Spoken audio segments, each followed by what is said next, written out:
You just posted something and you are already checking for likes. Or maybe you spent all week on a project, waiting for that one piece of praise from your boss to finally feel okay.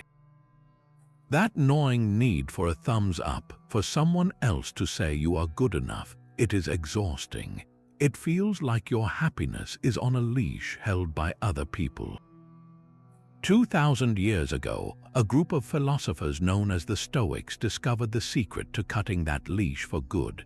True freedom, they realized, does not come from the applause of the crowd. It is built from an unshakable fortress within you. This video is your guide to that inner strength. By the end, you will have 25 timeless Stoic truths, practical tools you can use starting today to break your dependence on external validation and find a deeper, quieter confidence that no one can ever take away. We will explore why the most celebrated Roman emperor wrote advice about ignoring gossip and how training for misfortune can actually set you free. What does it truly mean to be indifferent to both praise and blame? Marcus Aurelius, the most powerful man in the known world, wrote these private words to himself: "Do not waste the rest of your time here worrying about what other people say or think. Their chatter is not your concern. This is the foundation of the first Stoic truth. Your worth is not determined by others' opinions." The Stoics built their entire philosophy on a single, powerful distinction. There are things within our control and things that are not. What is in our control? Our own judgments, our intentions, our actions, and our character. Everything else, from the weather to the stock market to what your neighbor thinks of your new car, falls squarely into the category of things not in our control. Other people's opinions are the ultimate external. They are whispers in another person's mind based on their own biases, moods, and limited perspective. You cannot control those whispers any more than you can control the wind. So why would you ever stake your entire sense of self on something so fleeting and so utterly outside your command? Your true worth, the Stoics argued, is measured only by what you do control. It is measured by your integrity when no one is watching. It is measured by your courage to do what is right, even if it is unpopular. It is measured by your wisdom in choosing your battles and your justice in dealing with others. These are your virtues. They are internal accomplishments.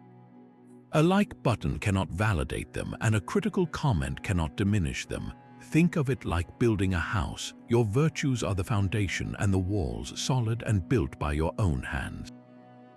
Other people's opinions are just the weather outside, sometimes sunny and pleasant, sometimes stormy and harsh. A wise builder does not judge the strength of their house by whether it is raining or shining. They judge it by the quality of the materials and the craftsmanship. When you internalize this, a profound shift happens. You stop looking for your reflection in the eyes of others.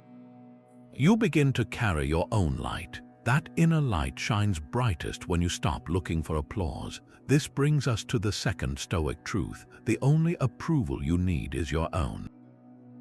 The ancient Stoics spoke of something called living in accordance with nature.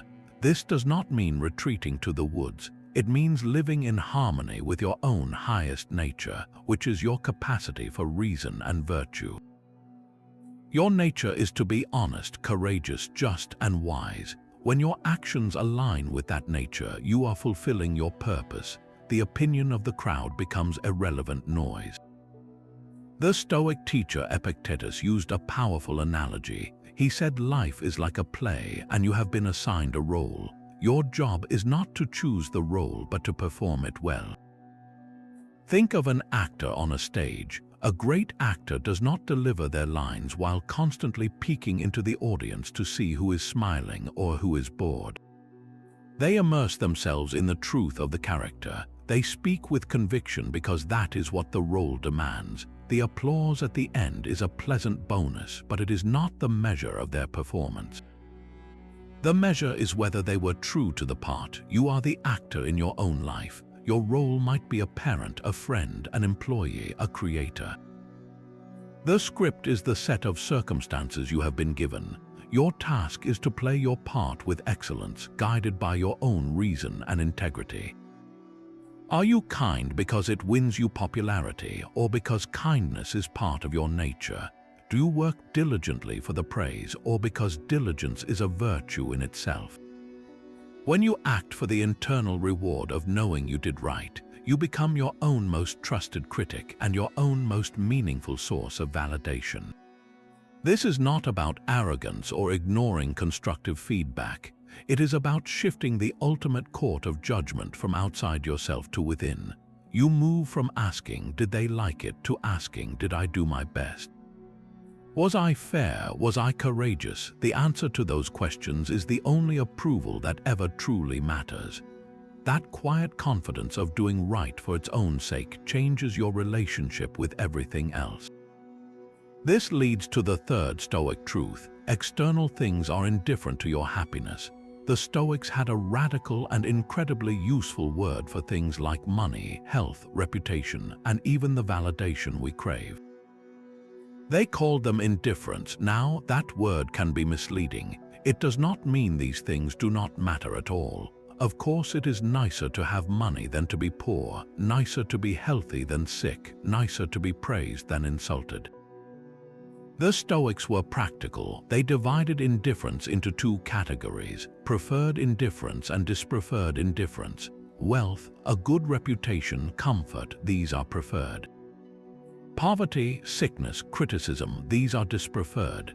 You are allowed to prefer one over the other, but here is the crucial shift. Neither category is good or evil in the Stoic sense. They are merely indifferent to your ultimate happiness and moral worth. Why? Because good and evil for a Stoic reside only in the choices of your own will. Good is acting with wisdom, courage, justice, and self-control. Evil is acting with foolishness, cowardice, injustice, and lack of discipline. Everything outside your own character, everything you cannot fully control, is classified as an indifferent. Think of it like the pieces on a chessboard: the king, the queen, the pawns. These are your indifferents. Some are more powerful, some are weaker. You prefer to have your queen. But the true measure of the game is not which pieces you have. It is the skill, the strategy, the wisdom with which you move them. A master player can win with fewer, weaker pieces. A poor player will lose even with the most powerful setup. Your happiness, what the Greeks called eudaimonia, which means a flourishing life, is the masterful play. It is the skill of your character. The pieces, the indifference, are just the material you work with. Validation from others is a classic preferred indifferent. It feels nice, it is pleasant, we would all prefer it, but it is just a piece on the board. The suffering comes not from lacking that piece, but from our frantic, desperate attachment to it. We believe we need it to win the game of life. We stake our entire sense of worth on capturing that one pawn of praise. The Stoic says, no, your worth, your victory condition is your virtue. Play the board you are given with excellence. If the praise comes, welcome it lightly. If criticism comes, examine it for useful feedback, then let it go. Both are just weather passing by your inner fortress. When you truly grasp this, a weight lifts. You can pursue goals, enjoy success, and even appreciate compliments without making them the source of your happiness. Your joy becomes internal, drawn from the well of your own good character. A well that never runs dry because it is fed by your own choices. And this inner well is what allows you to face the one thing everyone fears. The fear of judgment can feel like a prison without walls. We rehearse conversations in our heads. We tailor our words for approval. We shrink from expressing a true opinion if it might cause a ripple. This constant vigilance over our social image is exhausting because it places our peace of mind in a territory we can never truly govern. The fourth Stoic truth offers the key to that prison. What others think of you is their business, not yours. This is the practical application of that core distinction between what is within your control and what is not. Your thoughts, your intentions, your actions, these are your business. The thoughts that form in another person's mind, the judgments they make, the stories they tell themselves about you, these belong entirely to them. They exist in their sphere of control. To constantly worry about their sphere is like a farmer fretting over the weather patterns in a distant country. It consumes energy that could be spent tending his own fields.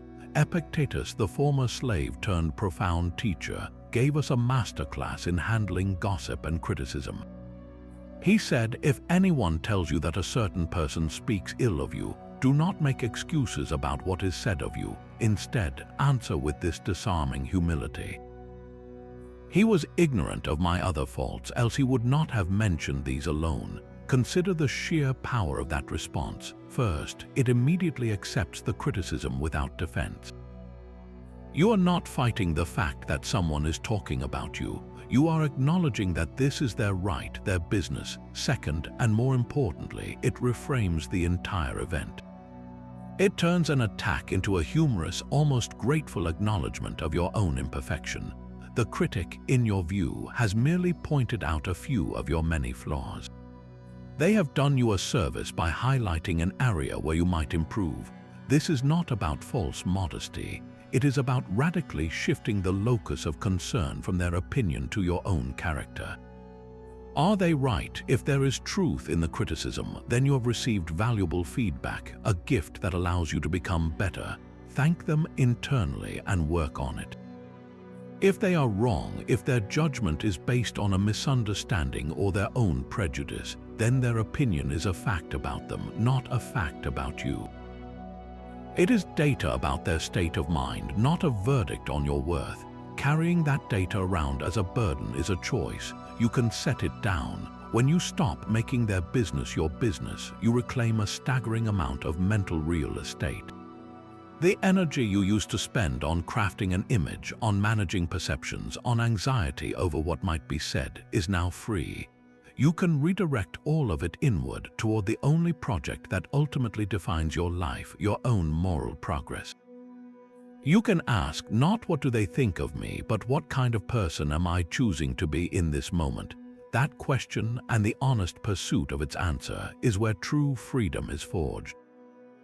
The Roman philosopher Seneca, advisor to an emperor and one of the wealthiest men of his time, saw the hunger for fame up close. He watched the powerful scramble for statues and titles, and in his letters he offered a chilling warning. Fame is a thing of great emptiness. It is a noisy echo that dies the moment the crowd stops shouting. This is the fifth Stoic truth. Fame is a fleeting and fickle master. Seneca observed that public acclaim is not a reward for virtue, but often a prize for luck or spectacle. The same crowd that cheers you today will jeer you tomorrow, not because you have changed, but because their whims have shifted. To build your life around capturing that applause is to chain your happiness to the most unreliable weather vane imaginable. It is a never-ending race on a treadmill where the finish line moves farther away with every step you take. The Stoics asked a simple, piercing question. What is more permanent, the roar of a stadium or the quiet certainty in your own heart? Contrast the temporary noise of fame with the lasting peace of a good conscience. One depends on the unpredictable opinions of millions. The other is built brick by brick through your private choices. A good conscience is a companion that never leaves. It speaks to you in the silent moments after the party ends, after the social media notifications stop. It is the feeling that you acted with honor, that you caused no unnecessary harm, that you faced a difficult truth with courage. That internal peace does not fluctuate with trends or gossip. It is a deep, steady warmth that no external storm can extinguish.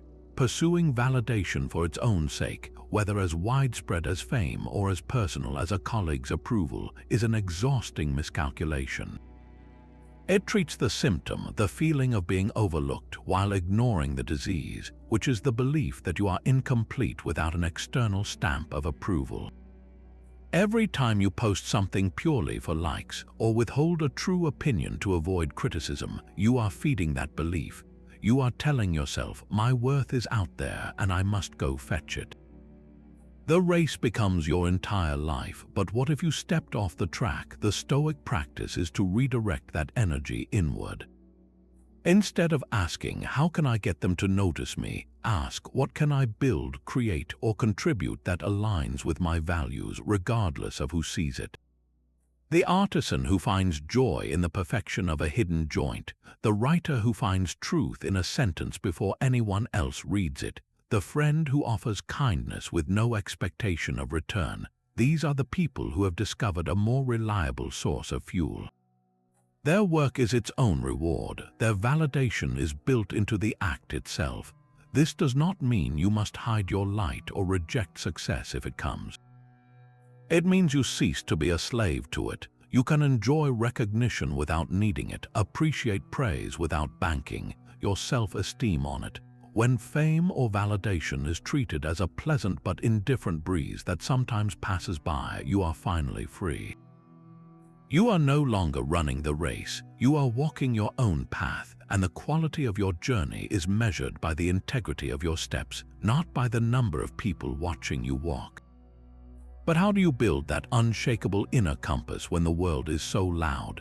The Stoics had a surprising and counterintuitive training exercise. They called it the premeditation of evils. This is the sixth Stoic truth. Practice misfortune to build resilience. Imagine a sailor who only ever trained on calm, sunny seas. The first real storm would be a disaster. A true sailor prepares by studying charts of treacherous waters, by practicing maneuvers in rough conditions, by knowing what to do when the wind screams and the waves crash. The Stoics believed your mind needs the same kind of training. The exercise is simple yet profoundly powerful. You set aside time in a calm moment to deliberately imagine the worst-case scenarios. Not to dwell on them in fear, but to examine them with a cool, rational mind. What if my project is met with harsh criticism? What if my sincere effort is completely ignored? What if I am passed over for that promotion or my creative work receives no applause? You walk through the scenario in detail. You feel the initial sting of disappointment. And then you ask the most important question, and then what? You would still wake up the next morning. You would still have your health, your family, your ability to think and choose.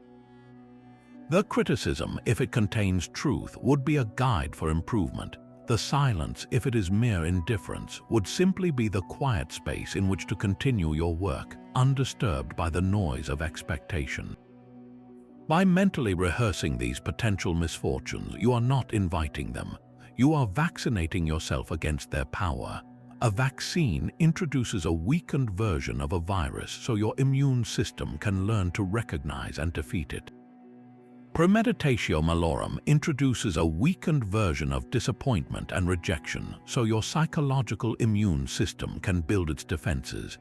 When you have already sat with the possibility of failure or obscurity, when you have already decided that your worth is not contingent on a specific outcome, the actual event loses its fangs. If the criticism comes, it feels familiar, manageable. You can separate the useful feedback from the mere noise. If the validation does not come, it is not a catastrophic blow to your identity. It is simply one of the many possible results you had already calmly considered. This practice systematically detaches your sense of self from the roller coaster of external results. You begin to see praise and blame, success and failure, attention and obscurity as different kinds of weather on the same journey. Your job is not to control the weather, but to pack the right gear and keep walking. By making peace with the possibility of not being seen, you become free to act for the sake of the action itself, not for the reward. Your art becomes purer, your work more focused, your relationships more genuine, because you are no longer doing these things as a performance for an audience whose approval you desperately need. You are doing them because they align with your nature. This resilient core, forged in the quiet fire of mental rehearsal, is what allows you to stand firm when the winds of opinion shift. And that firm standing leads to a startling realization about the very nature of the obstacles we face. That resilient core allows you to act from a place of principle, not performance.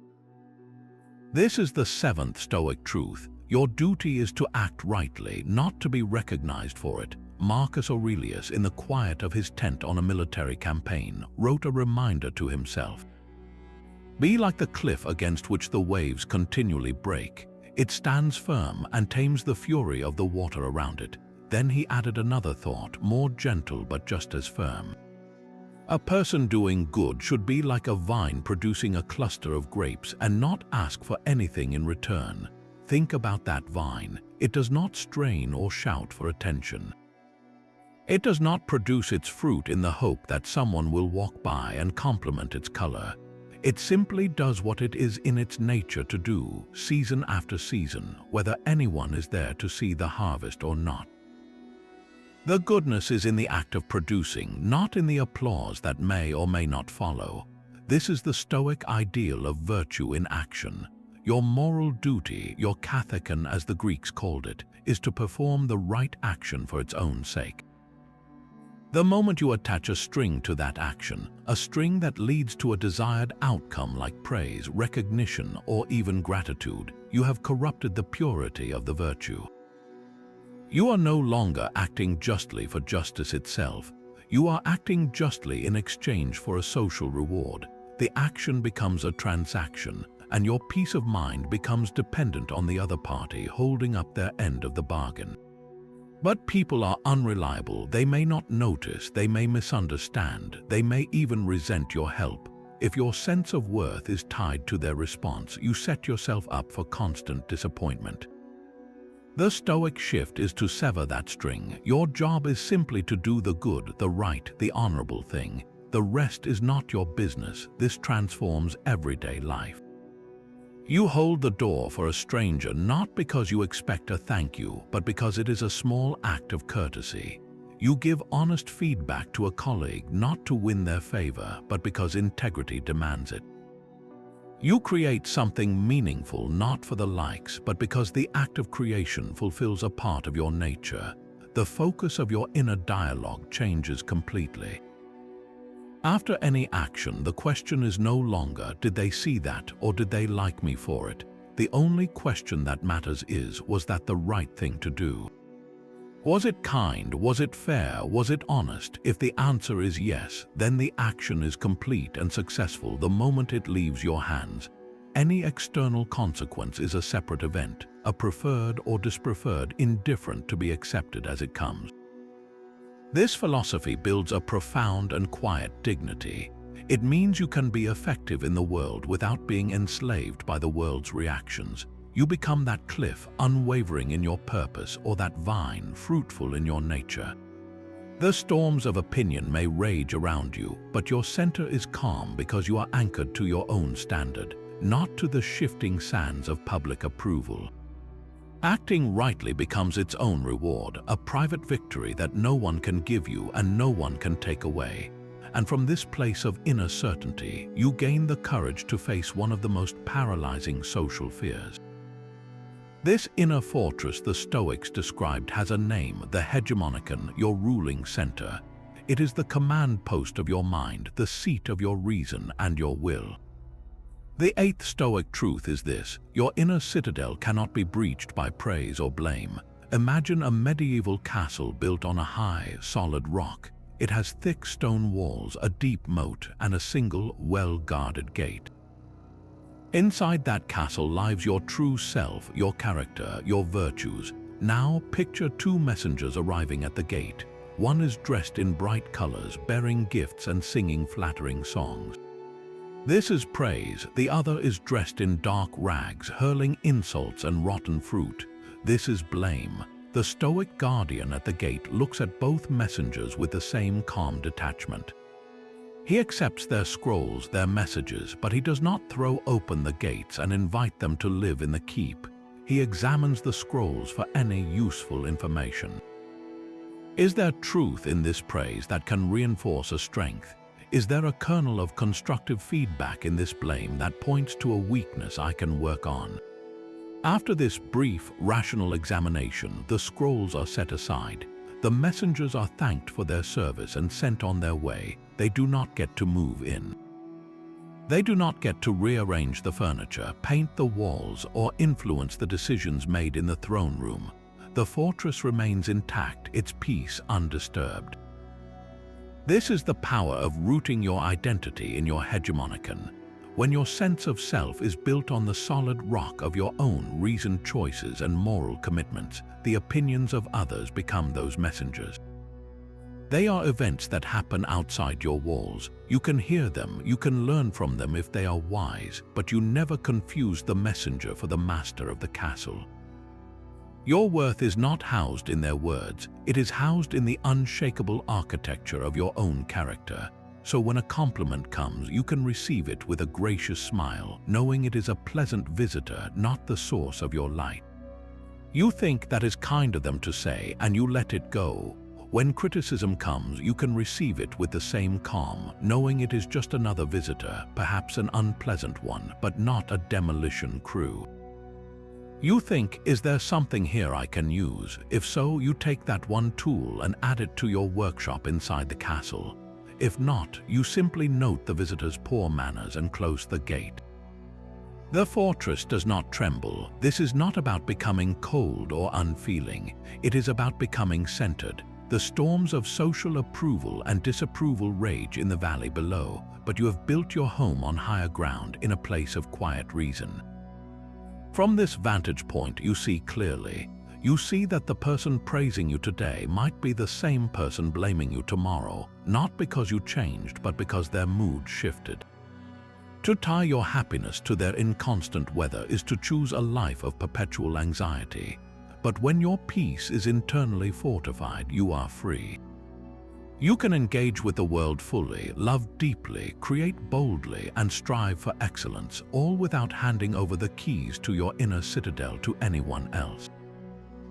You become the unassailable guardian of your own tranquility, and from that place of security, a new kind of strength emerges, one that transforms how you see every challenge. The fortress of your inner citadel gives you a stable vantage point from which to view the entire landscape of your life, including one of the most common sources of validation seeking, the habit of looking sideways. We live in a world designed for comparison.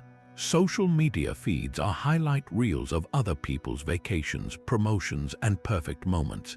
Advertising constantly whispers that you are not enough unless you have what someone else has.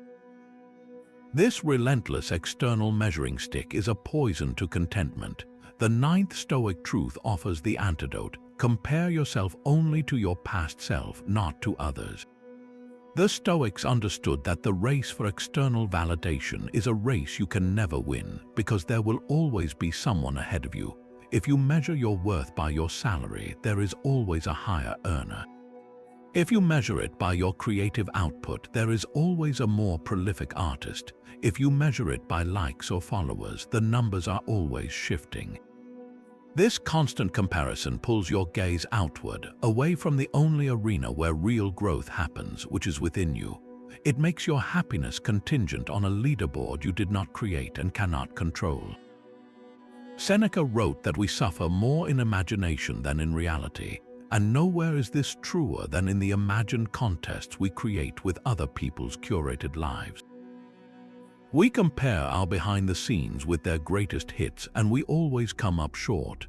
This is not a path to excellence, it is a path to anxiety and resentment.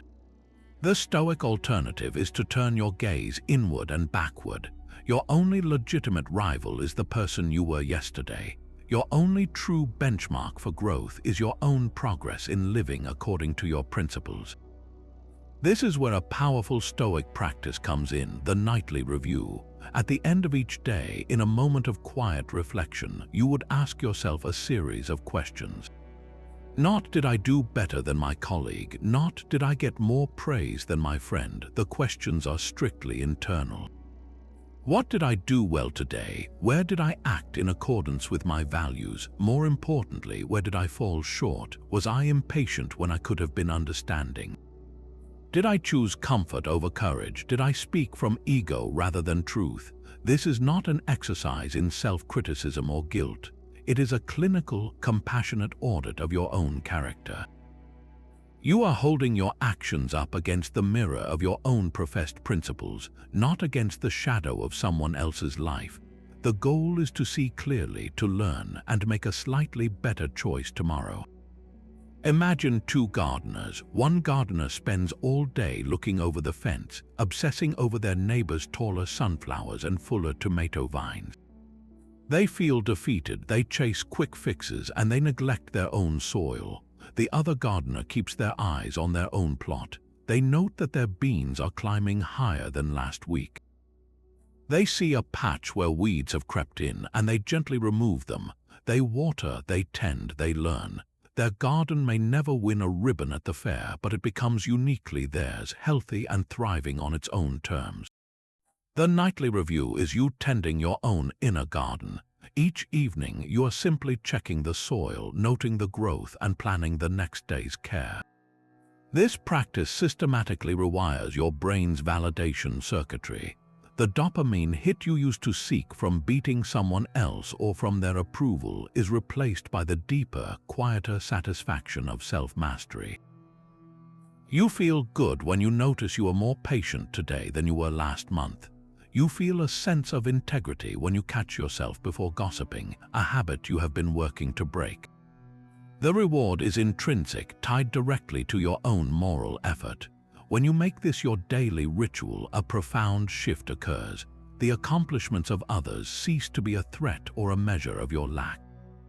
They become simply what they are, data points in other people's journeys. You can genuinely admire a friend's success without it diminishing your own, because you are on different tracks, running your own personal marathon against your previous times. Your validation comes from seeing your own times improve. This internal benchmark frees up immense energy. The energy you wasted on envy, on scrolling through feeds feeling inadequate, on crafting an image to compete, is all reclaimed. That energy is now fuel for your actual growth. You are no longer performing for an invisible panel of judges. You are building, day by day, a life of character that feels authentic and unshakable because its foundation is the only thing you truly own, your evolving self. That internal benchmark is built through daily practice, not just lofty ideals. There is a direct physical way to train the muscle of self-reliance and starve the hunger for external comfort. The 10th Stoic truth is to embrace voluntary discomfort. The ancient Stoics, from the wealthy Seneca to the slave-turned-teacher Epictetus, all engaged in a practice of deliberate hardship. They would periodically wear simple clothes, sleep on a hard bed, eat plain food, or expose themselves to the cold. This was not self-punishment or display of toughness. It was a form of psychological inoculation. The goal was to prove to themselves through direct experience that their happiness and their sense of self did not depend on external comforts, including the most seductive comfort of all, the constant approval of others. Think of it like a fire drill. You do not conduct a fire drill because you want the building to burn down. You do it to prove to yourself in a safe and controlled way that you know the exits, that you can stay calm, and that you can function even when the alarms are blaring. Voluntary discomfort is a fire drill for your soul. It simulates a condition of lack, of disapproval, of hardship, so you can witness your own capacity to endure it. When you choose to take a cold shower, you are not just shocking your body, you are having a conversation with your mind. The initial impulse is to flee, to seek the warm, comforting alternative. But when you stay, when you breathe through the discomfort, you send a powerful message to your deepest self. You whisper, "I am okay, I can handle this. I do not need perfect conditions to be at peace."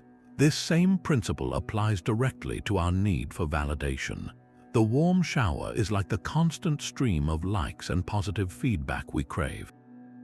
It feels good, it is pleasant, we prefer it, but becoming addicted to that warmth makes us fragile. The slightest drop in temperature, a critical comment, a period of being overlooked feels like a crisis. By voluntarily stepping into the cold water of obscurity or minor disapproval, you build a tolerance. You might choose to share an idea you know is unpopular but true. You might decide to complete a creative project and not share it with anyone, sitting with the silence instead of seeking applause. You might do a difficult task at work to the best of your ability and not mention it to your boss, finding satisfaction in the work itself. Each of these acts is a small, voluntary discomfort. They weaken the reflex that says, I must be seen, I must be approved of, I must be comfortable. They strengthen the quiet voice that says, I am enough right here as I am. This practice builds a rugged, unshakable confidence that comes from self-knowledge, not from social proof. You no longer need the world to be soft and approving for you to feel secure, because you have tested yourself in harder conditions and found that your core remains solid. You discover that the most profound comfort is not the absence of difficulty, but the presence of your own resilience. And from that place of proven strength, you can approach every interaction not as a beggar seeking validation, but as a whole person offering your genuine self. That rugged confidence from voluntary discomfort changes how you hear the world's noise. The 11th Stoic truth transforms one of the most common sources of pain into a source of power.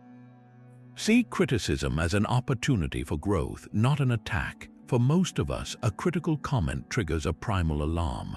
Our heart races, our face flushes, we immediately go on the defensive. We perceive it as a threat to our social standing, a challenge to our carefully constructed self-image. The Stoics propose a radical recalibration of that entire reaction. They invite you to put on a different pair of glasses, to see the criticism not as a weapon aimed at you, but as a data point presented to you. Your job is not to flinch or fight, but to analyze. The process is beautifully simple, yet it requires that inner fortress we have been building. When criticism arrives, you calmly ask yourself one question. Is there truth in this? If the answer is yes, then you have just received a valuable gift completely free of charge. Someone has taken the time and energy to point out a crack in your armor, a blind spot in your behavior, a flaw in your work. This is not an attack, it is a service. It is like a friend quietly pointing out that you have spinach in your teeth before you go into an important meeting. The momentary embarrassment is far outweighed by the benefit of being able to fix the problem. The Stoic receives true criticism with gratitude, not resentment. They think, thank you for showing me this weakness. Now I know exactly where to focus my efforts to become stronger, wiser, or more skilled. The criticism becomes raw material for your own moral and practical improvement. But what if the criticism is false, unfair, or born from jealousy or ignorance? This is where the Stoic lens becomes even more powerful. If the criticism is untrue, then it is simply irrelevant. It is a statement about the critic's state of mind, not a statement about your character or ability. It is a projection, a misunderstanding, a reflection of their own biases or bad day. Why would you ever take personally something that has nothing to do with you? Epictetus offered a memorable analogy. If someone hands you a gift and you refuse to accept it, to whom does the gift belong? It remains with the giver. An insult, a false criticism, is like an unwanted gift. If you do not accept it, if you do not internalize it and make it part of your story, it stays with the person who offered it.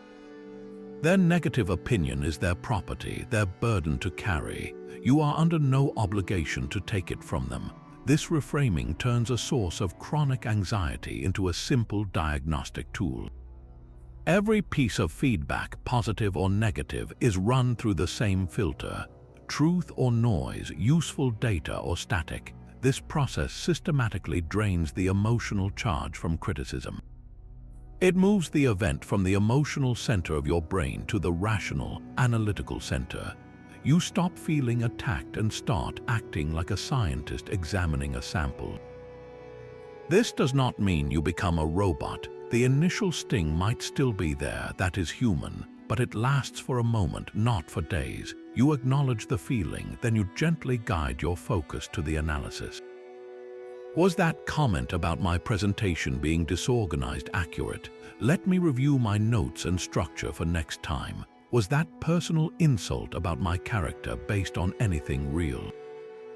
No, it seems to be about their frustration with a policy I enforce. I will let their frustration remain with them. This practice makes you incredibly resilient and adaptable. You become a learning machine, using every interaction, especially the difficult ones, as fuel for growth. You no longer waste energy on defending a perfect image because you have embraced the fact that you are a work in progress. Your goal is not to be flawless and beyond reproach. Your goal is to be someone who is always getting better, and for that you need clear, honest feedback even when it is uncomfortable. The world becomes your teacher, and every critic, even the unkind ones, becomes a potential source of valuable, if roughly delivered, lessons.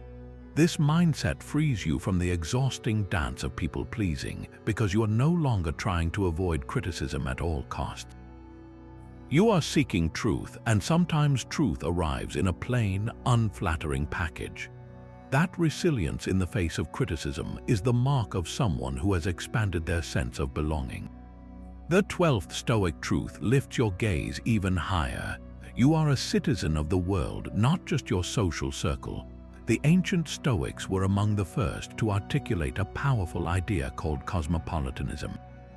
The word comes from the Greek cosmopolites, meaning citizen of the cosmos. This was a radical notion in a world divided by city-states, empires, and tribes. Your primary loyalty, they argued, should not be to your family, your town, or even your nation alone. It is to the vast, interconnected community of all rational beings, to humanity itself. Think of it like this: we are all born into a small, local neighborhood. This is our family, our friends, our co-workers. The opinions in this neighborhood feel enormous, immediate, and vitally important. We decorate our houses to fit in on this block. We speak in ways that will be accepted on this street. Our need for validation is often just a desperate desire to be a respected member of this tiny, local association. But the Stoic asks you to step back, way back. Imagine rising high above your neighborhood until you can see the entire city, then the continent, then the planet, a beautiful, fragile blue marble spinning in the silence of space. From this cosmic perspective, your local neighborhood is just one small patch in an unimaginably vast and diverse tapestry. The gossip on your street, the trending opinion in your office, the latest judgment from your in-laws, these are local ordinances. They are the rules of a very small, specific district. Cosmopolitanism does not mean you abandon your local duties. You still must be a good neighbor, a loyal friend, a responsible family member. But it changes why you do these things. You are no longer acting purely for the approval of your local neighborhood association. You are acting as a representative of the human cosmopolis. Your purpose shifts from seeking validation from a few to serving the common good of all. When you internalize this, a subtle but profound liberation occurs. The need to conform to the narrow tastes of your immediate peer group begins to loosen its grip. Why? Because you realize your audience is no longer just the 10 people in your book club or the 100 followers in your niche online community. Your audience is reason itself, and your stage is the shared world of human experience. Your actions are judged by a far grander standard. Not did this please my boss, but did this contribute something of value to the human story? Was it just? Was it kind? Did it require courage that might be misunderstood locally but would be recognized as noble by a wise observer from any culture or any century?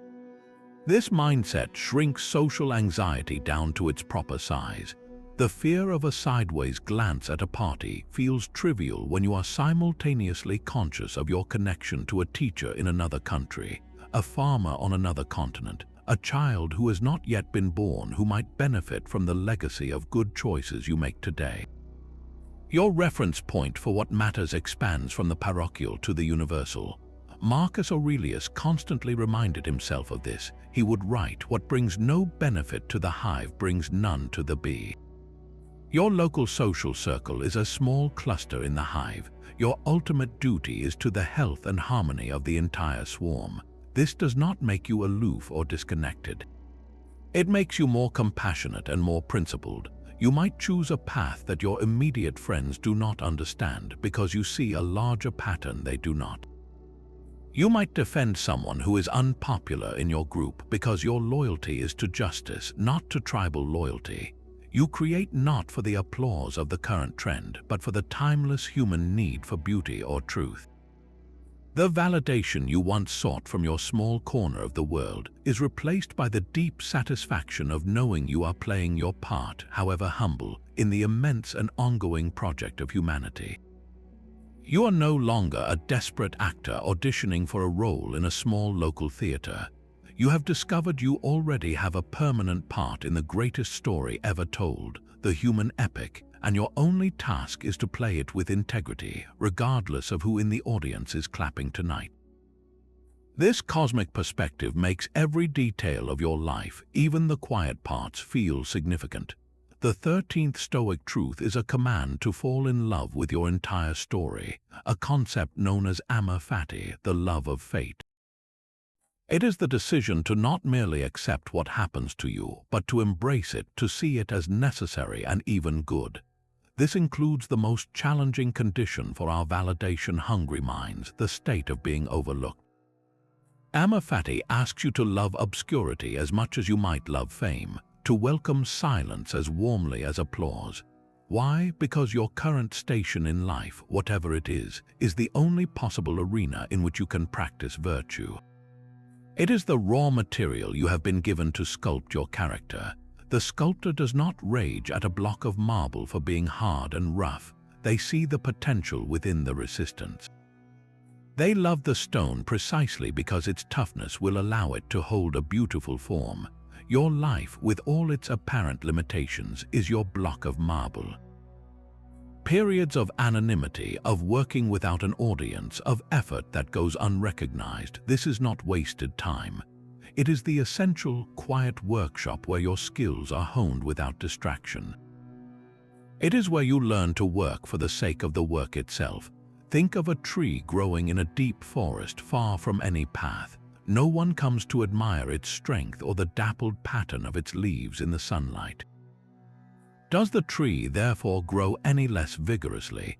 Does it fail to send its roots deep into the soil or reach its branches toward the sky? Of course not.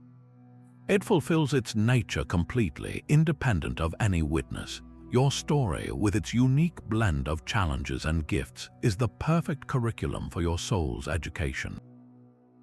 The very fact that you are not constantly praised forces you to find validation internally. The silence around you becomes the space where you can hear your own inner voice most clearly. The lack of external reward trains you to find reward in the action. This is not a consolation prize for those who fail to achieve recognition. It is the deeper, richer prize that recognition often obscures. To love your fate is to look at your life exactly as it is and say, this is the ground on which I will build my strength. This obscurity is my wilderness, and in the wilderness I learn to rely on my own resources. This criticism is my whetstone, and it will sharpen my resolve. This loneliness is my clearing, and in the clearing I discover who I am when no one is performing. When you practice amor fati, you stop fighting the current of your life and learn to swim with it, using its force to propel you forward. You see every event, every person, every circumstance as a necessary part of the plot.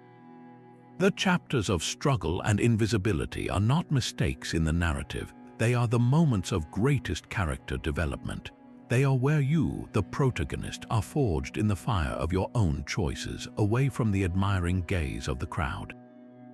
This radical acceptance is the ultimate freedom from needing validation, because it means you no longer need your life to look a certain way to others for you to deem it good. You can love it as it is, and in that love, find the power to improve it from a place of wholeness, not lack. Your fate, with all its shadows and light, becomes not something to endure, but something to cherish, for it is the only story you get to live, and it is perfectly designed to make you who you are meant to become. Loving your fate means you stop outsourcing the review of your life. You become your own most trusted critic, and this requires a new filter for the noise that still reaches you. The 14th Stoic truth is blunt and liberating. The opinion of the fool is worthless. This is not an invitation to arrogance or to dismiss everyone who disagrees with you. It is a call for discernment, a logical tool for sorting the feedback that deserves your attention from the static that does not. The Stoics were masters of logic, and they applied it ruthlessly to human relationships. Their reasoning is simple. If you are seeking to build a good and wise character, why would you ever place value on the judgment of someone who lacks goodness and wisdom themselves?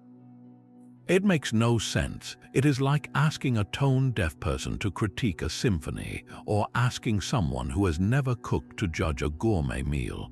Their opinion is not just unhelpful, it is data from a broken instrument.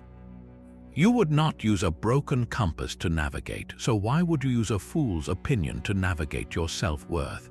Marcus Aurelius put it plainly in his Meditations.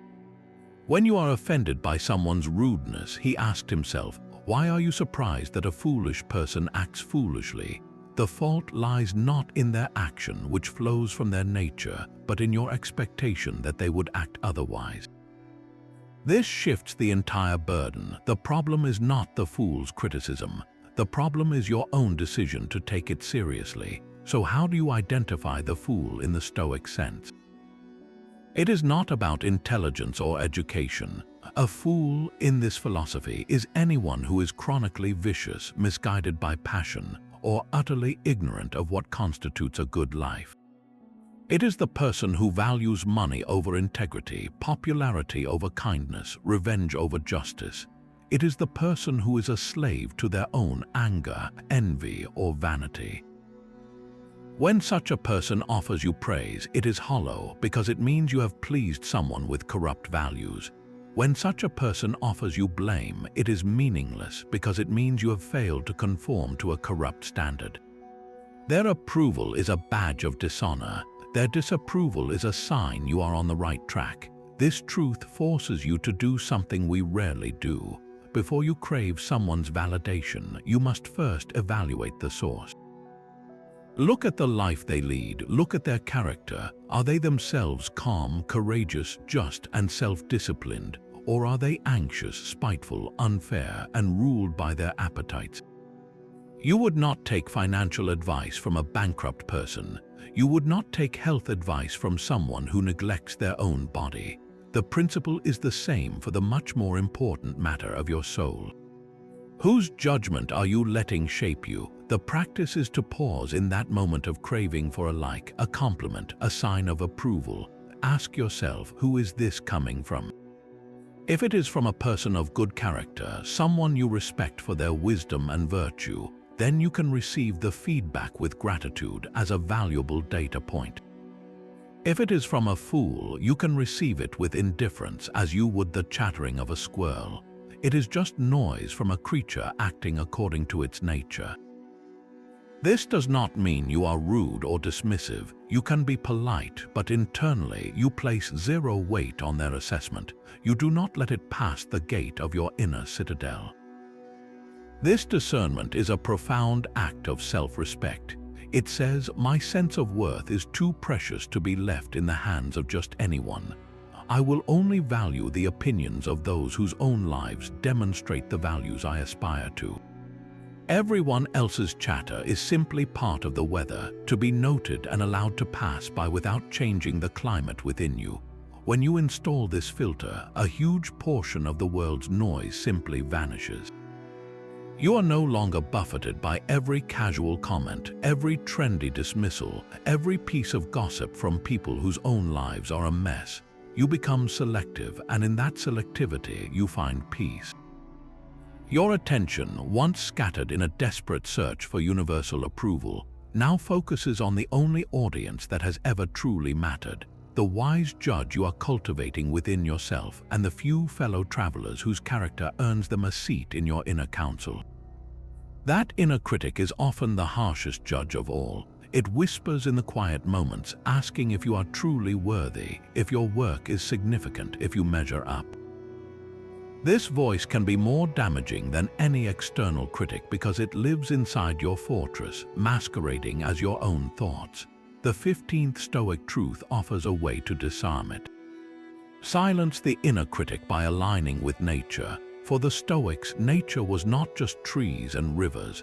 It meant the fundamental order of the universe, and specifically the highest nature of a human being, which is our capacity for reason and virtue. To live in accordance with nature is to use your reason to choose actions that are wise, just, courageous, and self-disciplined. It is to fulfill your design. When you do this, you create an internal reality that is more powerful than any internal doubt. Think of that critical voice as a guard dog bred for a specific job. Its job is to alert you to real danger, to moral failure, to actions that betray your own principles. But if you have not trained it, if you have not given it a clear standard to enforce, the dog becomes anxious and barks at everything. It barks when you are not praised. It barks when someone else gets a promotion. It barks when your art does not go viral. It is barking at shadows because it does not know what a real intruder looks like. Aligning with nature gives the guard dog a clear, unambiguous command. The only intruder it must alert you to is a violation of your own virtue. So, in any situation, you ask yourself a simple, operational question. Am I acting with reason and virtue right now? Am I being fair to others? Am I facing this difficulty with courage? Am I exercising self-control over my reactions?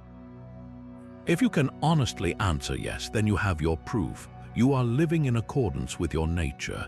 You can then turn to that barking inner critic and say with calm authority, stand down. There is no intruder here. I am doing exactly what I am meant to do. The critic, deprived of its false purpose, begins to lose its power. Its barks grow quieter, less frequent. For example, imagine you are about to give a presentation. The old, untrained critic might whisper, they will think you are a fraud, you are not prepared enough. What if you embarrass yourself? The Stoic response is to align with nature. You ask, have I prepared to the best of my current ability? Yes. Am I intending to share useful information honestly? Yes. Am I going to speak with respect for the audience? Yes. Then you are acting with diligence and good intent. You are fulfilling your role. The potential for external judgment, for a lukewarm response or even criticism, becomes irrelevant to your core mission. You are not there to be validated as a brilliant speaker. You are there to perform the specific task of sharing knowledge virtuously. When you know that is what you are doing, the inner critic has nothing substantive to latch onto. The fear of not being good enough is replaced by the quiet confidence of knowing you are doing what is right. This is how you transform the critic from a tyrant into a useful tool. Its job is not to question your worth, but to question your alignment. When you feel that pang of insecurity, you do not spiral into self-doubt. You use the feeling as a signal to check your compass. Is this feeling pointing to a real misalignment? Have I been lazy? Have I been unjust? If so, the critic has done its job perfectly and you can correct course. If not, you thank it for its vigilance and return to your work, your inner fortress secure because its walls are built from actions you know to be good. This alignment creates a self-validation loop that is unbreakable. Your sense of okayness no longer dangles on the hook of a future outcome or another person's opinion. It is generated in the present moment by the simple, profound act of choosing virtue. You become the source of your own approval, and that is a voice that never lies to you. That quiet confidence from alignment prepares you for a surprising twist in your mental training. The Stoics believed their exercise of negative visualization could be applied not just to fears but to desires. This is the 16th Stoic truth: practice negative visualization on praise. You have already learned to mentally rehearse misfortune to build resilience. Now take that same powerful tool and turn it towards the very thing you might crave: external validation. The process is deliberate and revealing. First, you allow yourself to fully imagine receiving high praise. Picture the specific scenario. Your boss calls you into their office and with genuine admiration commends your work as the best they have seen in years. A respected mentor emails you saying your project changed their perspective. Your creative work goes viral, flooded with comments calling it brilliant and profound. Sit with that feeling for a moment. Let the warmth of that imagined approval wash over you. Feel the lift, the pride, the sense of being seen and valued. Now for the crucial second step, visualize it being taken away. The boss has a change of heart the next day, saying they overstated their praise. The mentor sends a follow-up, clarifying they meant it was good, not groundbreaking. The viral post is suddenly met with a wave of critical comments pointing out flaws, and the praise evaporates as quickly as it came. Watch the feeling inside you as this happens. Do you feel a sharp drop, a sense of loss, of emptiness, of being diminished? That feeling is the exact measure of your dependency. This exercise is not about becoming cynical or assuming praise will always be revoked. It is a diagnostic tool for your own emotional attachments. It reveals the hidden hook that praise has sunk into your sense of self. By seeing clearly how much your mood is tied to that external event, you gain the power to pull the hook out. The goal is to reach a point where you can visualize both the praise and its removal with the same calm detachment. You appreciate the compliment as a pleasant moment, a kind gesture, a piece of useful feedback. But you do not let it become a pillar holding up your identity. When you can mentally give it back without your inner world crumbling, you have achieved emotional equilibrium. You become like someone admiring a beautiful vase in a museum. You can appreciate its craftsmanship, its history, its beauty, but you know it is not yours to keep.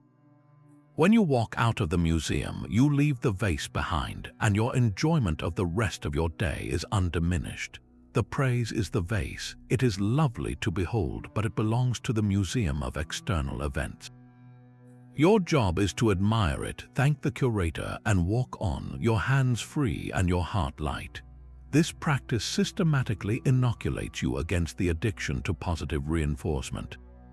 It trains you to receive good news without letting it define you, just as premeditatio malorum trains you to receive bad news without letting it destroy you. You become balanced, centered, able to navigate the highs and lows of social fortune without losing your footing. Your happiness remains an inside job powered by your virtue and merely decorated by the occasional applause from outside. That vase of praise is not the only external object we mistake for a part of ourselves. We often confuse something far more fragile with the substance of who we are. Your reputation is an impression in the minds of others, not a part of you. The ancient Greeks had a word for the mask an actor wore on stage, the persona they presented to the audience. They called it the prosopon. The Stoics borrowed this powerful idea. They said that in life you are given a role, a prosopon, to play. It might be the role of a parent, a teacher, a leader, an artist. Your reputation is simply the public perception of how well you are playing that role. It is the mask, not the face beneath it. It is the character you portray in the social drama, not the actor who goes home when the play is done. This distinction is everything. Your character is the durable reality you cultivate within. It is built through thousands of private choices, through your integrity when no one is watching, through your courage in the face of fear, through your compassion in moments of anger. Your character is solid, like an oak tree growing slowly year after year. Your reputation, on the other hand, is like the shadow that tree casts. The shadow changes shape with the angle of the sun. It stretches long in the morning, shrinks at noon, and disappears entirely on a cloudy day. The shadow depends entirely on the light source and the perspective of the observer. It is not the tree itself. To tie your identity to your reputation is to stake your sense of self on a shadow, on a flickering image that exists in someone else's mind. That image is subject to 1,000 distortions. It can be shaped by a single piece of gossip, a misunderstanding, a rival's lie, or simply the changing trends of what society values. The person who praised your ambition yesterday might condemn it as ruthlessness tomorrow. The community that valued your traditional views might later scorn them as outdated. The reputation is not you. It is a story people tell about you, and you are not the author of that story. They are. Your only authorship is over your own character. Think of a master craftsman, a potter. Her character is her skill, her patience, her eye for form, her dedication to her craft. This is internal, developed through years of practice. The reputation is what people say about her pots in the marketplace. One customer might call them rustic and charming, another might call them crude and simple. A critic might dismiss them for not being fashionable. The potter hears these opinions. She might learn from a useful observation about glaze or balance. But she does not for a moment believe that the chatter in the market is the truth of her skill. She knows her skill resides in her hands and her mind. She returns to her wheel and continues her work, focused on making the next pot better than the last according to her own standards of excellence. This is the Stoic stance. Tend to your character, your inner craft. Let your reputation, that external shadow, be what it will be. When you fully grasp this, a profound liberation occurs. You are freed from the exhausting labor of reputation management. You no longer have to constantly polish the mask, worrying about every scuff and scratch. You can focus your energy on the far more important task of strengthening the face beneath it. You can make the difficult but right decision, even if it will be unpopular. You can speak an uncomfortable truth, even if it costs you social capital. You can pursue a path that seems obscure or foolish to others because you are following the internal compass of your character, not the external map of public opinion. Your worth becomes untouchable because it is housed in a place no rumor can reach and no misunderstanding can tarnish. You live from the inside out, not from the outside in. The opinions of others become like reviews of a play you are in. You can read them, you might even learn something about your performance from a thoughtful critic, but you never mistake the review for the experience of being on the stage doing the work. The real satisfaction, the real meaning, comes from the act of performing your role with as much truth and virtue as you can muster. The applause or the silence is just the echo in the theater after you have already left the stage, your integrity intact, your character one scene stronger. That actor on the stage, performing for the love of the craft, understands a secret that changes everything about work. The 18th Stoic truth is to find validation in the process, not the outcome. This is where the famous dichotomy of control becomes your most practical tool for creative freedom and professional peace. The process, the work itself, is almost entirely within your sphere of command.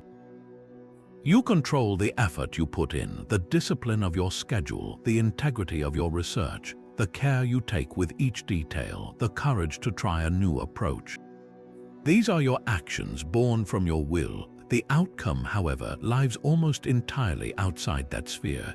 You cannot control how the market will receive your product. You cannot command a critic to like your art. You cannot force a promotion or guarantee a viral response. Those results depend on timing, trends, the moods of other people, and 1,000 variables you will never even see. When you seek validation from the outcome, you are handing your self-esteem over to a chaotic, unpredictable world and saying, "Please be kind to me today." It is a recipe for anxiety and creative paralysis. The Stoic alternative is to relocate your source of pride. You must learn to fall in love with the grind, with the quiet hours of practice, with the problem solving, with the simple act of showing up and doing the work well for its own sake. Think of a gardener who loves gardening. Their validation does not come only on the day of the harvest when they finally get to eat the tomatoes. That is a wonderful bonus. But their real joy is in the daily process. It is in the feeling of the soil in their hands, the careful planning of the rows, the patient watering, the vigilant weeding. A rainy season or a pest might ruin the harvest, but it cannot ruin the gardener's love of gardening itself, because that love is invested in the actions they take, not the tomatoes they may or may not pick. Your creative or professional work is your garden. The process is your gardening. The outcome, the harvest, is a preferred indifferent. You would love a bountiful one, but your worth as a gardener is not defined by it. Your worth is defined by how you tended the plot. This mindset liberates you from the tyranny of results. A writer can find satisfaction in crafting a beautiful sentence, even if the manuscript is never published. A programmer can take pride in writing elegant, efficient code, even if the project gets cancelled. A salesperson can validate themselves for making honest, thorough presentations, even if the client says no. The question you ask shifts from "did I win" to "did I do my best work? Did I act with integrity? Did I learn something? Was I disciplined?" If the answer is yes, then you have already succeeded. The external result is just information, data about the world's response, which you can use to adjust your next effort, but it is not a verdict on your value.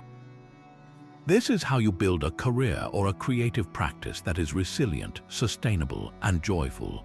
You are no longer on an emotional roller coaster, soaring with every bit of praise and crashing with every rejection. You are on a steady, upward path of skill and character development. The applause feels nice when it comes, but you do not need it to feel that you are moving in the right direction.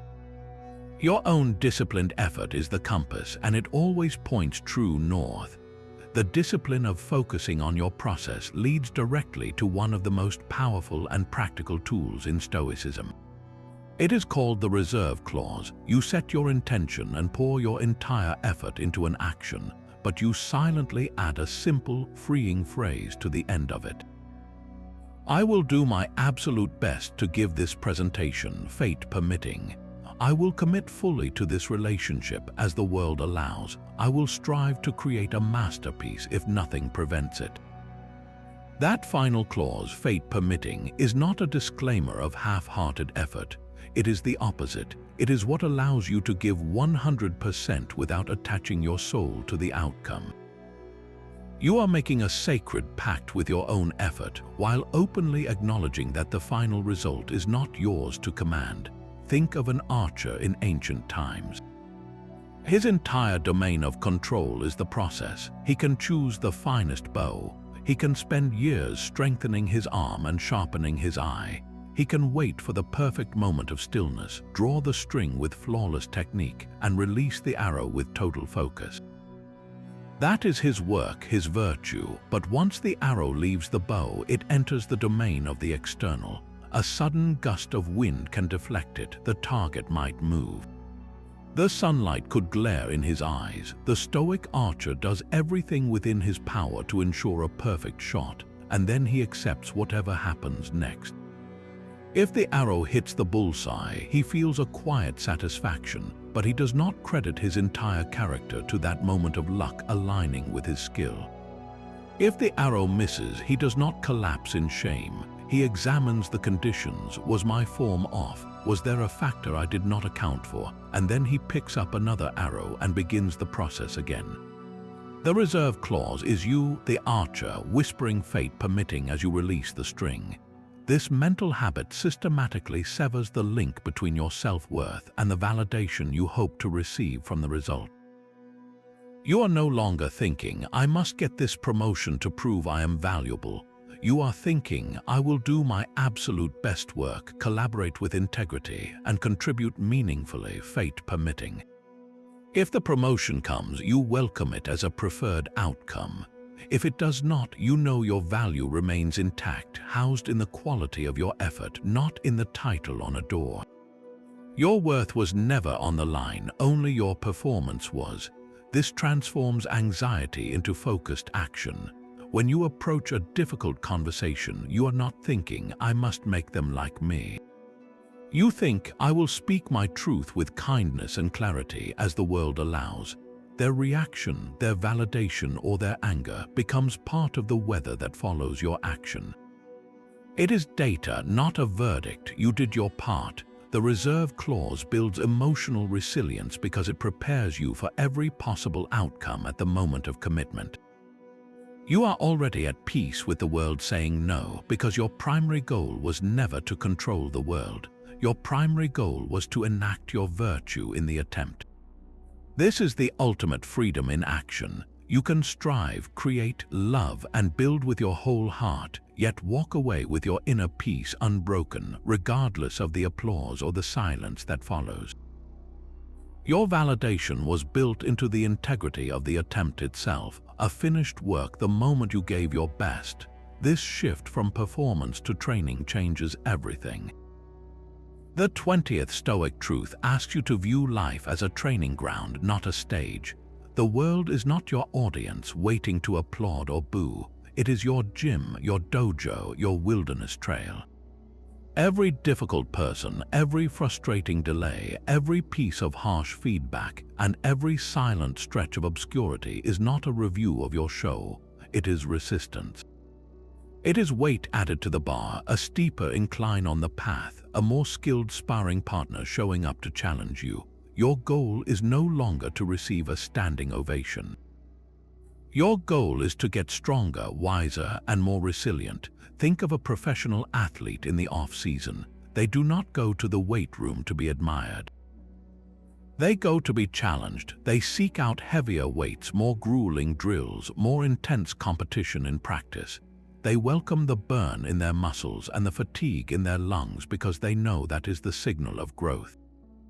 The applause comes during the games, but the real work, the character-forming work, happens in the quiet, punishing hours of training where no one is watching.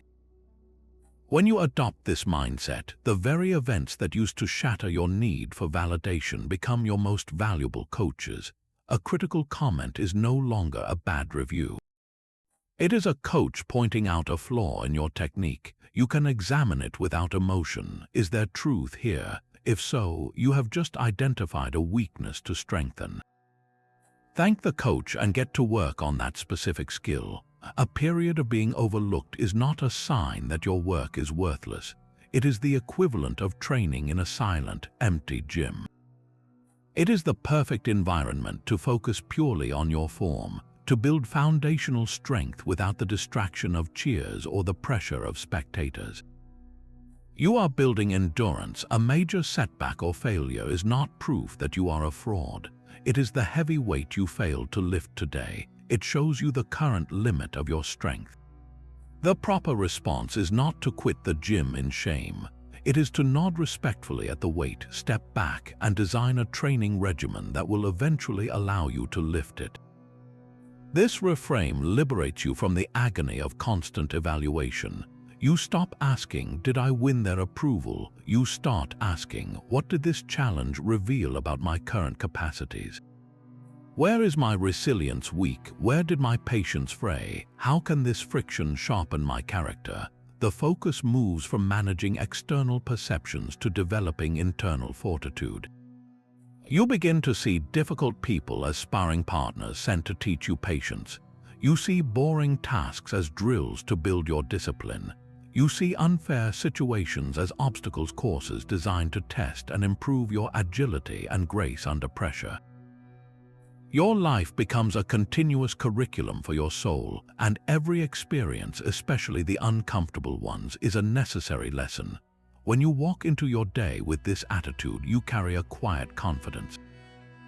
You are not there to be judged, you are there to train. You can engage fully, risk more freely, and speak more honestly because the outcome is not a verdict on your worth. It is simply data on your current level of development. The validation you once sought from the crowd is replaced by the profound satisfaction of feeling yourself grow stronger. You become your own coach, celebrating the small, private victories of a better-handled conflict, a fear faced, a moment of patience extended. This internal measure of progress, this feeling of earned strength, is a reward that no trophy, no compliment, no viral moment can ever replicate. It is the unshakable confidence of the athlete who knows exactly what they are made of, because they have willingly tested themselves against the heaviest weights life has to offer. That training ground mindset strips away the need for an audience, but sometimes a single spectator remains in the stands of your mind. It is the person you are still trying to impress. This is the 21st Stoic truth. Let go of the person you are trying to impress. We often carry a specific, haunting attachment to one individual's approval. It might be a parent whose pride you have chased your entire life. It could be a former boss whose respect you feel you never earned, or an ex-partner whose good opinion you still secretly crave. This is not a vague hunger for validation from the crowd. It is a targeted mission, a laser-focused need for one particular person to finally see you, to acknowledge your worth, to say you are enough. Stoicism interrupts this mission with two devastatingly simple questions. Is this person themselves virtuous, and are their standards for judgment aligned with reason? You must audit the source of this longing with ruthless honesty. Think about that parent. Are their values wise and just, or are they rooted in outdated prejudice, unhealed trauma, or a narrow vision of success that has nothing to do with your nature? Consider that boss. Were they a paragon of integrity and leadership, or were they driven by ego, favoritism, and short-term gains? Reflect on that ex. Did they possess the self-awareness and emotional maturity to offer a fair assessment of anyone, let alone you? If the answer is no, if the person whose approval you seek is not a model of virtue, then their approval is not a worthy goal. It is a prize from a game you should not be playing. Their stamp of approval would be meaningless because it comes from a corrupted seal.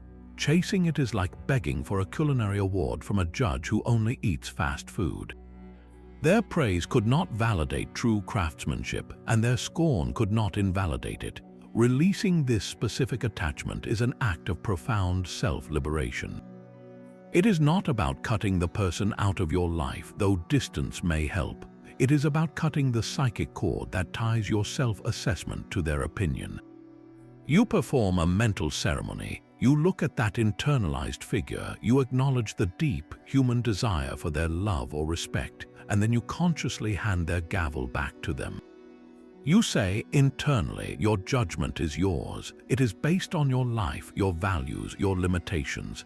I am no longer standing before your bench. My court is now within. This creates a startling emptiness at first, a quiet where that driving voice used to be. But into that quiet rushes a new kind of freedom. You are no longer editing your life script for a critic of questionable taste. You can finally ask yourself, what do I want to build when no one is watching, especially not them? What path feels true to my own nature, not to the ghost of their expectations? The work you do, the person you become, begins to flow from an authentic source, not from a reaction to a past wound or a future fantasy of reconciliation. You are free to live your life, not the life you hoped would finally win their applause.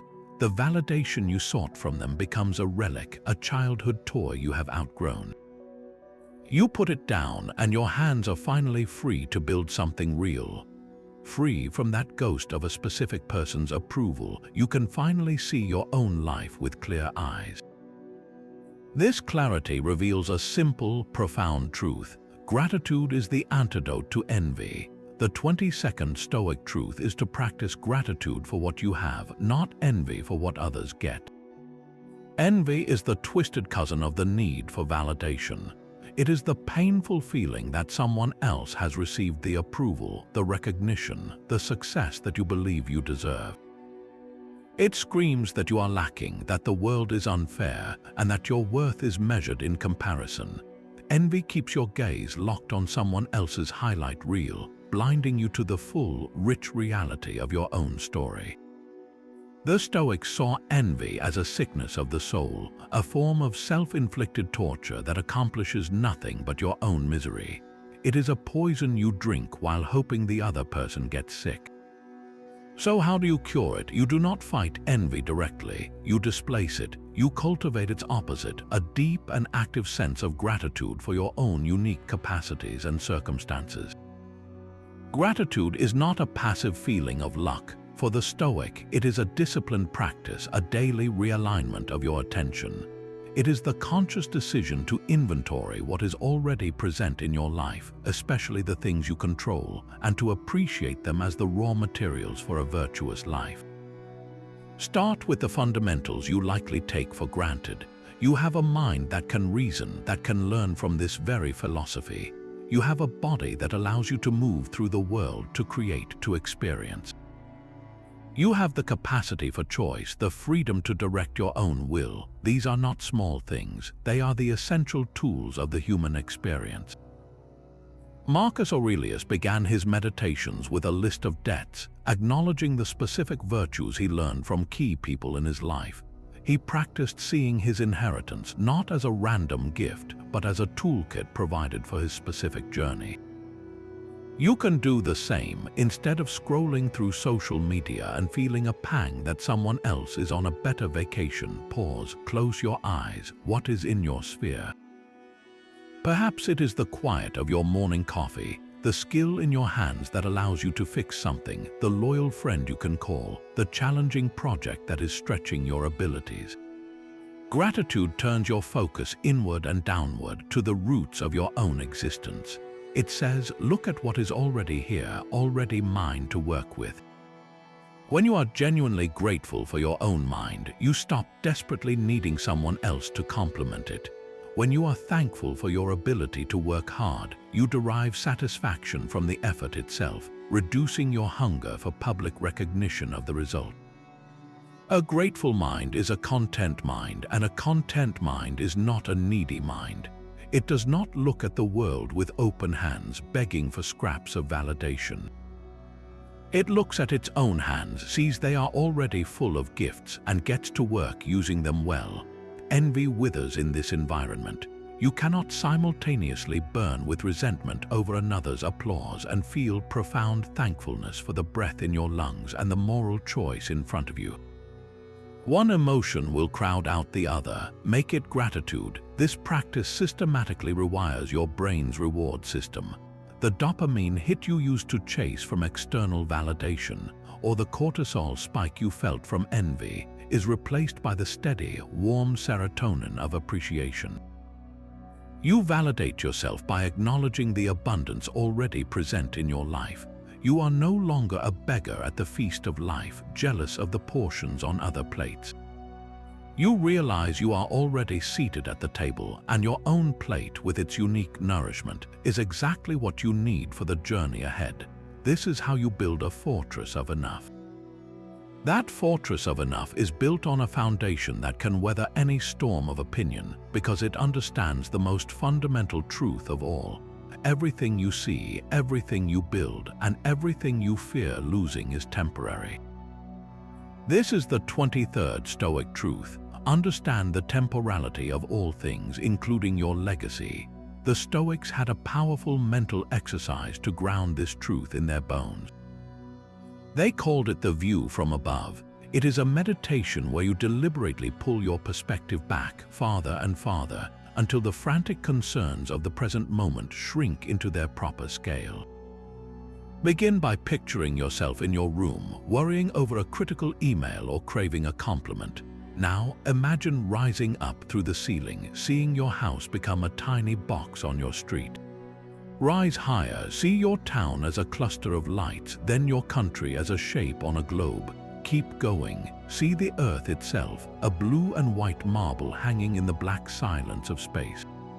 See the sun, then our solar system as a mere speck in the arm of a galaxy containing billions of stars. Now turn your gaze to time. Think of the century you live in. Then the millennium, then 10,000 years, then 100,000. Think of the ancient Romans who practiced Stoicism. Their empires have crumbled to dust.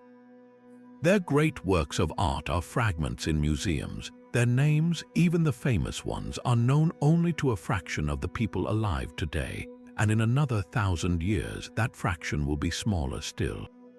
In this vast expanse of space and time, what is a viral post? What is a career award? What is the legacy of a name etched on a building or in a history book? It is a brief flicker, a spark that glows for a moment against the infinite dark and is gone. This is not a depressing thought. It is the most freeing realization you can have. It completely dismantles the desperate, aching need to leave a permanent mark. We often operate under a hidden assumption that we must build something that lasts, that our name must be remembered, that our life must mean something in the grand ledger of history. The view from above reveals that ledger itself is temporary. Mountains rise and erode, continents shift, stars are born and die. In this context, your legacy, whether it is celebrated fame or quiet obscurity, is not a monument. It is a ripple in a pond that will eventually be still. When you truly internalize this, the pressure evaporates. The frantic scrambling for a place in the history books begins to look like what it is: a child building an elaborate sandcastle right at the tide line and desperately hoping the ocean will never come in. The ocean of time always comes in. This perspective does not make your actions meaningless. It changes their meaning entirely. Your purpose is no longer to create something permanent, an impossible task. Your purpose is to create something good, true, and beautiful in this fleeting moment you have been given. The quality of your action becomes everything. The duration of its memory becomes irrelevant. You can pour your heart into raising kind children, not so you will be remembered as a great parent, but because kindness is good right now. You can craft a beautiful song, not for it to be sung for centuries, but for the truth it expresses today. You can stand up for justice, not to have your name carved on a plaque, but because it is the right thing to do in this hour. The validation you once sought from a lasting legacy is replaced by the profound satisfaction of acting with virtue in the present scene of a very long, ultimately forgotten play. You are freed to play your part with full commitment, precisely because you know the curtain will eventually fall, and the theater itself will one day be empty. This is the ultimate liberation from the performance. You are no longer acting for the critics in the back row or for the historians writing the review. You are acting for the integrity of the performance itself, knowing that the very stage beneath your feet is temporary, and from that liberated place you can finally ask the most important question of all.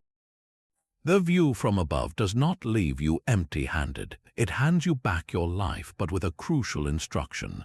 Now that you see the stage is temporary, you get to write the only review that will ever matter, your own.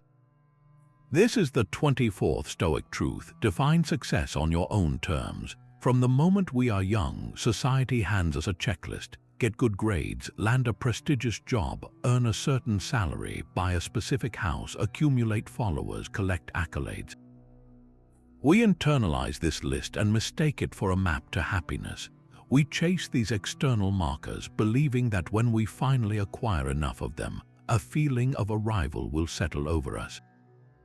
But for many who reach those peaks, the feeling is one of hollow exhaustion, a quiet whisper asking, "Is this all there is?" The Stoics saw this trap 2 millennia ago.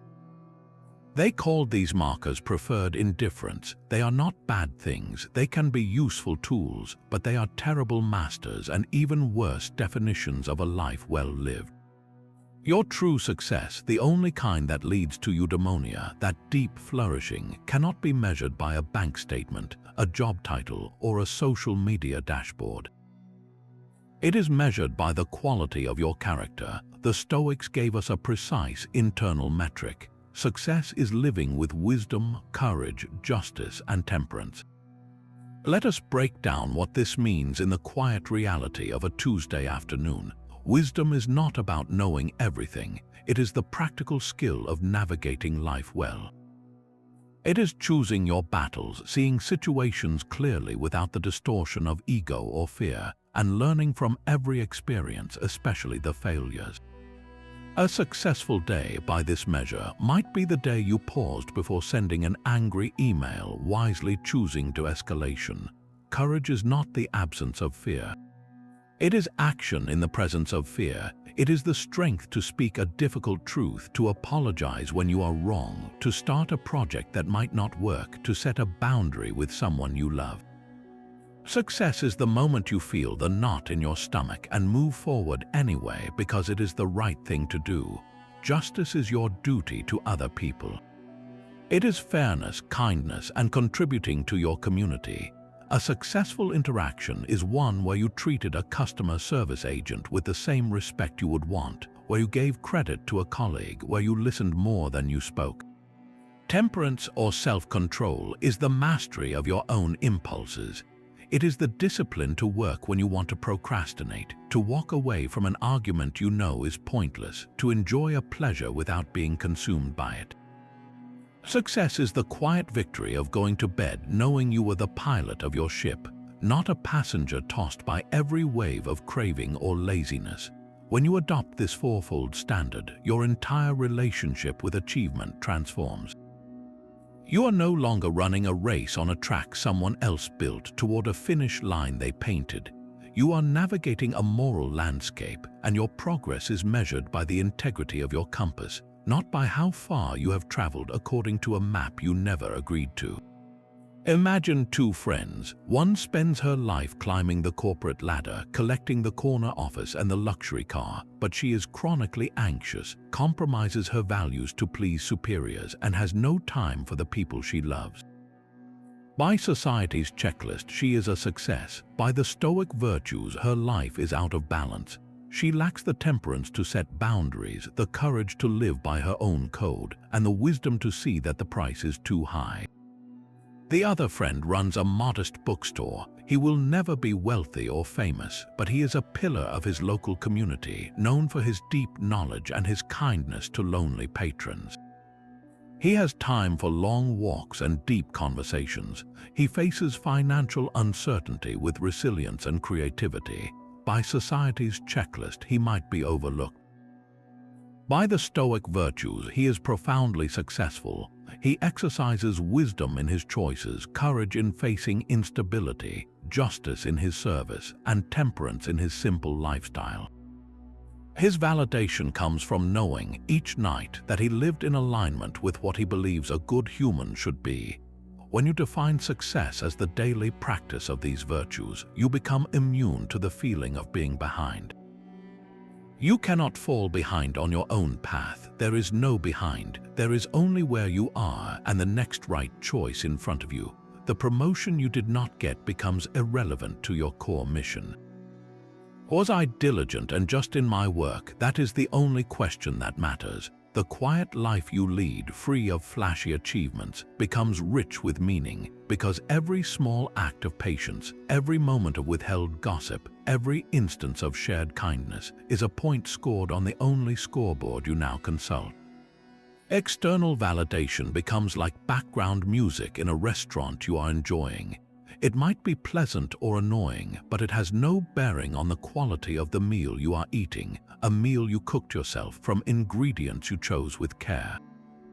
You are the chef, the diner, and the only critic whose taste buds you trust. This final, liberated state has a name. The ancient Stoics called it apatheia. This is not the apathy of not caring, of a numb and disengaged life. That is a modern misunderstanding. Apatheia is the ultimate freedom from the destructive passions, the pathological emotions that toss us on a stormy sea of need and fear. It is the profound peace of a mind that has rooted its happiness so deeply within itself that neither the sweetest flattery nor the cruelest slander can disturb its equilibrium. This is the 25th and culminating Stoic truth. The ultimate freedom is indifference to both praise and blame. Think of a deep, clear mountain lake. The surface of the lake is your emotional state. On a day of apatheia, the lake is still. It perfectly reflects the sky and the trees. It is alive, full of depth and life beneath, but its surface is undisturbed. Now imagine praise as a gentle rain. Each compliment is a drop that creates a small, pleasant ripple. The lake receives the rain, it is refreshed by it, but the drops do not churn the depths. They are absorbed and the calm returns almost instantly. Now imagine blame as a handful of stones thrown into the water. They create bigger, more disruptive ripples. They make noise, but the stones sink to the bottom, and again, the lake's inherent stillness reasserts itself. The lake is not defined by the rain or the stones. Its nature is depth and clarity. The weather of opinion happens above it. This is the Stoic sage, the ideal we are guided toward. Their inner lake is so deep, so settled, that no external event can create a lasting storm. This indifference is not a cold, robotic state. It is the warmth of complete psychological self-sufficiency. The sage enjoys a compliment as one might enjoy the scent of a flower they pass on a walk. It is a pleasant sensory moment, appreciated, then released. They receive an insult as they would receive information about a rock in the path ahead. They note it, step around it if it is an obstacle, and continue walking. Their emotional core is not involved in the transaction because they do not believe their worth is up for negotiation. Their happiness is already complete. It is built from the unshakable knowledge that they are living in accordance with their nature, exercising reason and virtue to the best of their ability in every given moment. When your joy is sourced from that internal activity, the opinions of others lose their power to give or take anything of real value. You become like a tree that has grown its roots so deep into the bedrock that it no longer fears the wind. The wind may blow, it may rustle the leaves, which are your social interactions, but the trunk, your character, does not sway. You are anchored. This is the destination toward which all 24 previous truths have been pointing. Understanding what is within your control shows you that opinions are external. Seeking only your own approval builds the inner judge. Seeing externals as indifferent removes their hooks. Viewing criticism as data transforms it from a threat. Expanding to a cosmic view shrinks social anxiety. Loving your fate makes every circumstance your teacher. Discarding the fool's opinion installs a filter. Aligning with nature silences the inner critic. Visualizing the loss of praise reveals your attachments. Distinguishing character from reputation frees you from the mask. Finding validation in the process liberates your work. Adding the reserve clause protects your effort. Seeing life as training reframes every challenge. Letting go of that one person cuts a specific chain. Practicing gratitude cures envy. Embracing temporality dissolves the pressure of legacy. Defining success on your own terms reclaims your compass. Each of these is a step on the path out of the noisy, anxious marketplace of other people's opinions and into the quiet, sovereign kingdom of your own mind. You do not become a sage overnight. The Stoics themselves admitted the sage was a rare ideal, a North Star to navigate by, not a common destination. But every single one of these truths is a practice, a rep you can perform in the gym of your daily life.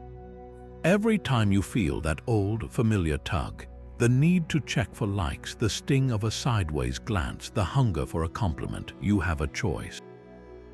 You can follow the old path, handing your peace over to the external world, or you can take one step on the Stoic path. You can pause, you can ask, is this within my control? You can whisper, fate permitting. You can look for the lesson in the friction. You can choose to act with virtue right here, right now, and let that be enough. That is the ultimate freedom these truths offer. Not a freedom from feeling, but a freedom from being ruled by feelings that depend on the whims of others. It is the freedom to engage with the world passionately, to create boldly, to love deeply, and to strive for excellence, all while carrying an unshakable calm in your center. Your worth becomes a settled fact, not a fluctuating stock price. You walk through life not as a performer on a stage, desperate for applause, but as a citizen of your own soul, content in the knowledge that you are tending your inner garden with care. The opinions of the world become like weather passing over a well-built house. You notice it, you may even prefer sunshine, but your shelter, your peace, your home is already secure within. And from that place of quiet strength, you are finally, truly free. The path to this inner citadel is not a single heroic leap. It is laid with the quiet, deliberate stones of daily practice.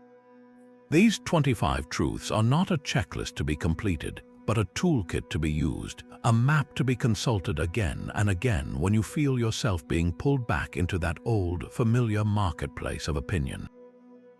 The goal is not to achieve a perfect, permanent state of apatheia where you never feel a flicker of desire for praise.